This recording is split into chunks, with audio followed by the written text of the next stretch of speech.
Като част от екипа аз се гордея с смелите управленски решения, които се взеха в този мандат. Направи се страшно много и това, което ще бъде довършено до края на следващата година, само ще изброя няколко от тях. Модър Царевец до няколко месеца ще функционира. Хаджи Димитър е готова. В края на следващата седмица улица Дами Груев ще е преасфалтирана и с маркировка, отворена за движение.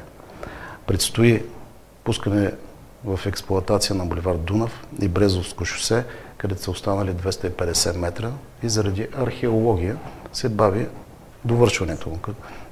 По същество Брезовско шосе е готов. Реконструкцията на Рогошко шосе предстои, също едно с години чакано решение. Разширението на Голямо Конарско шосе.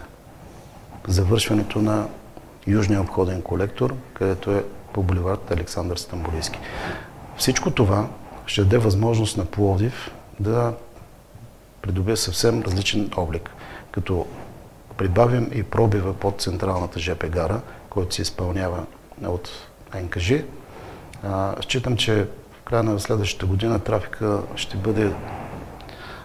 ще се саморегулира и с допълнителни усилия на надградената вече система в Центъра за управление на трафика, движението ще бъде много по-поносимо и в нормални граници.